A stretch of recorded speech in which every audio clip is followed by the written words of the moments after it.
ওকে, বিসমিল্লাহ বিসমিল্লাহ বিসমিল্লাহ বিসমিল্লাহ। আচ্ছা, সো কয়েক সপ্তাহ আগে রিয়েলমি নার্জো 70 টার্বোর একটা শর্ট ফিডব্যাক আনপ্যাকিং ভিডিও করছিলাম, আর ওখানে বলছিলাম যে এটা রাফ অ্যান্ড টাফ ইউজ করে এটার একটা ফিডব্যাক দিব একটা সাধারণ মানুষের পার্সপেক্টিভ থেকে, মানে যারা আসলে মোবাইলটা কিনে মোবাইলটা ব্যবহার করার জন্য, ডে টু ডে ইউজের জন্য, নট রিভিউ দেওয়ার জন্য। সো সেই হিসাবে নার্জো 70 টার্বোটা নিয়ে আসার পর যেটা এখন রেকর্ড করা হচ্ছে নার্জো 30, ওইটা এখন সেকেন্ডারি ডিভাইস হয়ে গেছে, আর প্রাইমারি ডিভাইস হিসেবে 70 টার্বোটা ইউজ করতেছি এখন। খুবই মানে যত ধরনের প্রেশার দিয়ে ইউজ করা যায় সেভাবে ইউজ করতেছি বেশ, আর এই অল্প সময়ের মধ্যে বেশ কিছু ফাইন্ডিংস পাই গেছি, যেগুলো আসলে যেসব রিভিউ আমরা দেখে আসতেছি, বাংলাদেশি রিভিউয়ার হোক অথবা বাইরের হোক, তারা যেভাবে 70 টার্বোকে হাইপে তুলে ফেলছিল, সেটা আসলে রিয়েল লাইফে ইউজ করে আমি সেটা পাই নাই। ইভেন বেশ কিছু ইউজার কমিউনিটি গ্রুপের মধ্যেও দেখছি তারা এটা নিয়ে অনেক হইচই করতেছে, অনেক খুশি 70 টার্বো নিয়ে। বাট আমি কিন্তু নার্জো ভক্ত, রিয়েলমির একজন ফ্যান, আর বিশেষ করে নার্জো সিরিজের, কারণ আমার 30টা আমি অনেক দিন ধরে ইউজ করতেছি, নার্জো 30। তো এখন বেশি কথা বলে লাভ নেই, জাস্ট যে ফাইন্ডিংসগুলো পাইছি, ভালো দিক খারাপ দিক ওগুলো বলে দিচ্ছি, যাতে হচ্ছে গিয়ে যারা কিনবেন মানে ইউজ করার জন্য, নট লাইক ভিডিও বানানোর জন্য, ভিডিওতে রিভিউ দিবেন, ফিডব্যাক দিবেন, এই জন্য না, রিয়েল লাইফ ইউজ করার জন্য এই ফোনটা কেনার চিন্তা করতেছেন, আর আপনারা আসলে গেমার না বা ফটোগ্রাফার না, কিন্তু আসলে আপনাদের রেগুলার ইউজ করার জন্য লাগে, তাদের জন্য আসলে এটা আপনারা তাহলে মানে সিলেক্ট করার জন্য একটু উপকারী হবে আর কি, এই কারণেই। সো ভালো দিকগুলো বলতে গেলে ফার্স্ট হচ্ছে স্মুথ কাজ করে, আমি লিখে রাখছিলাম।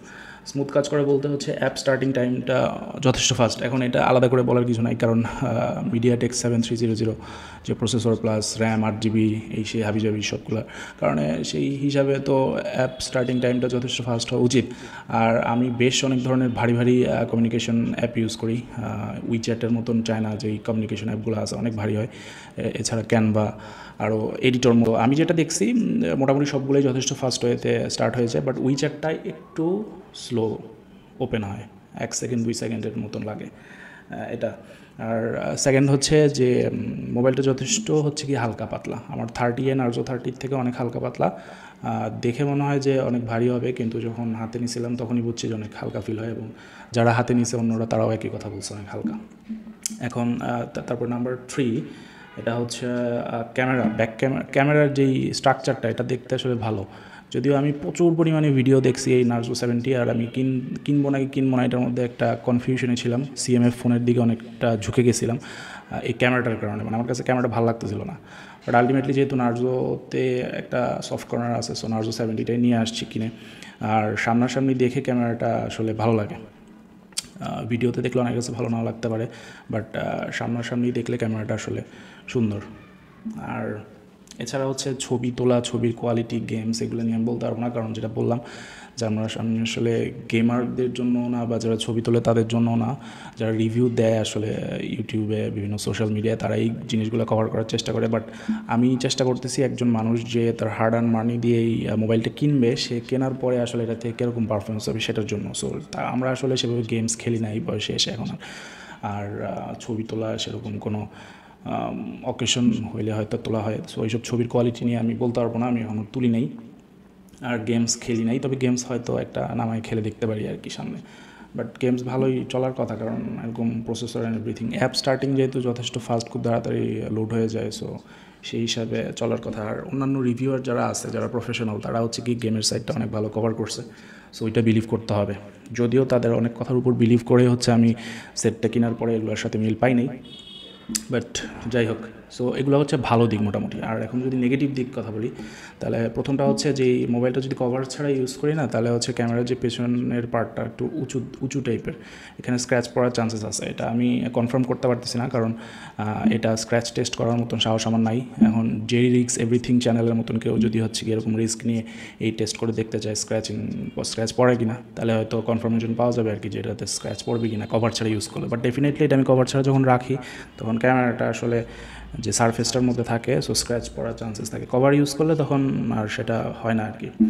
আর নাম্বার 2 হচ্ছে সফটওয়্যার অপটিমাইজেশনটা ভালো না। সফটওয়্যার অপটিমাইজেশন বলতে আমি সহজ কথা বলতেছি, আমার ফেসবুক বা অন্যান্য অ্যাপস যখন লোড দিছি, দেওয়ার পরে আমি এটার ফুটেজটা কোথাও এক জায়গায় অ্যাড করে দিচ্ছি দেখার জন্য। আর আমার ফেসবুক অ্যাপটা পুরাটাই হচ্ছে গিয়ে মানে ফাইনাল আপডেট করা, মানে একদম লেটেস্ট আপডেট করা, তারপরেও এই অবস্থা হচ্ছে। এবং রেগুলারই সবসময় যখন ভিডিও স্ক্রল করতে করতে ভিডিওর একটা সেকশন ব্ল্যাক হয়ে যায়, এটা 1-2 সেকেন্ড থাকে এরকম। ফুটেজটা দিয়ে রাখছি, আপনারা দেখতে পারেন। আমি জানি না, এটা ডেফিনেটলি সফটওয়্যার অপটিমাইজেশনের কারণেই আমার মনে হচ্ছে, কারণ অ্যাপ আপডেট করা আছে, তারপরে ইউআই যেটা ফাইনাল আপডেট দেয় রিয়েলমি, সেটা আপডেট করা, তারপরে এই প্রবলেম হচ্ছে। এখন এরপরে সামনে কী হবে কে জানে।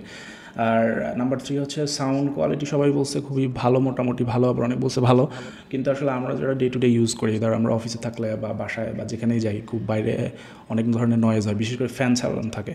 সো ফ্যান চালানো অবস্থায় কিন্তু সাউন্ড খুব একটা ভালো শোনা যায় না। তার চাইতে আমার নার্জো 30 যথেষ্ট ভালো সাউন্ড দিত। এখন টার্বোটা 70 টার্বো সাউন্ড ভালো, যদি ফ্যান অফ থাকে, ফ্যানটা চালু করলেই তখন আওয়াজটা ভালো শোনা যায় না। গেল এটা। তারপরে হচ্ছে নেটওয়ার্ক ইস্যু খুবই ইম্পর্ট্যান্ট একটা জিনিস। মোবাইল কিনি হচ্ছে কথা বলার জন্য, ইন্টারনেট দিয়ে হোয়াটসঅ্যাপে সবাই কথা বলে না, অনেকে মোবাইলে কথা বলে সিম ইউজ করে। এখন আমি চেক করে দেখছি একটা সেক্লুডেড রুমের মধ্যে, যেখানে নেটওয়ার্ক আসলে একটু উঠানামা করে, ওই রুমের মধ্যে নার্জো 30টাও রেখে আর 70 টার্বো রেখে দুইটা রাখছি। সো নার্জো 30টার মধ্যে 3 দাগ পর্যন্ত দিচ্ছিল, আর টার্বোতে হচ্ছে 1 দাগ আসতেছিল যাচ্ছিল। আর ফোন করলে ফোন যায় না 70 টার্বো দিয়ে, আবার 30 দিয়ে ফোন দিলে ঠিকই ফোন যাচ্ছে। সো এটাতে যেটা বোঝা যাচ্ছে যে নেটওয়ার্কের একটু আছে, সেরকম স্ট্রং না আর কি। তো এটা তো আসলে ডিসঅ্যাপয়েন্টিং। কয়েকজন রিভিউয়ারের রিভিউতে দেখছিলাম, তারা বলছে যে নেটওয়ার্ক ভালো, কথাবার্তা শোনা যায় ভালো, যেখানে নেটওয়ার্ক খুব ভালো। এখন একটু সেক্লুডেড এরিয়া, একটু গ্রামীণ এরিয়াতে এসে পড়লে নেটওয়ার্ক একটু ঝামেলা করলে ছেড়ে দিবে। 30টা আমার ছাড়ে না, নার্জো 30টা, 70 টার্বোটা ছেড়ে দিচ্ছে। এরপর হচ্ছে ডিসপ্লেটা ওকে টাইপ, খুব ভালো বলা যাবে না। আমি ডিসপ্লের ব্রাইটনেস, ডিসপ্লের মধ্যে যে ভিভিড, নর্মাল আর কি থাকে না, ওখান থেকে নর্মাল করে দিয়েছি, তারপরও মানে দেখে চোখে ভালো লাগতেছে না, সেরকম ভালো লাগতেছে না। মানে নার্জো 30 যেরকম, এটা তো সেরকমই লাগতেছে। নার্জো 30 তো বহু আগের মডেল, তারপরেও সেম কোয়ালিটির ডিসপ্লে লাগতেছে দেখে আমার কাছে। আর এরপর একটা ইম্পর্টেন্ট হচ্ছে হ্যান্ডিফিলটা ভালো না আর কি। মানে আমার হাত কিন্তু অনেক বড় হাত, তারপরেও এটা যখন আমি হাতে নেই আমার কাছে ওরকম আরাম লাগে না।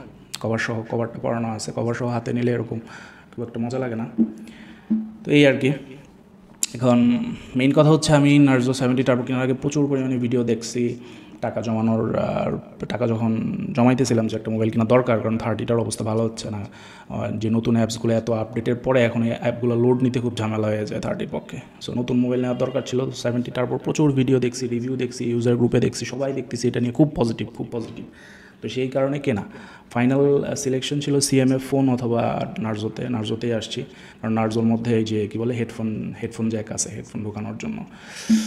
তো বাট এখন আমাকে যদি জিজ্ঞেস করা হয় আমি কীরকম হ্যাপি, তাহলে আমি আসলে বলতে পারবো না যে আমি 100% হ্যাপি, কারণ এটা আমার হার্ড আর্ন মানি। আমি টাকা জমায়ে করি, তারপরে সেটটা কিনছি প্রাইমারি ডিভাইস হিসেবে। এখন আমি যদি দেখি যে আমার আগের ডিভাইস যেটা ছিল, যে নার্জো 30, আর সেটার চাইতে এটা কিছু কিছু ক্ষেত্রে ভালো, কিন্তু কিছু কিছু ক্ষেত্রে খারাপ, যেরকম নেটওয়ার্ক ইস্যু, তাহলে তো ভাই আসলে খুশি হওয়া সম্ভব না। সো বাট ওভারঅল চলতেছে, আরও ইউজ করব, দেখা যাবে একটা টাইম পরে যে আসলে অ্যাপগুলো কীভাবে লোড হয়, আরও প্রেশার পড়ার পরে তারপরে বলা যাবে।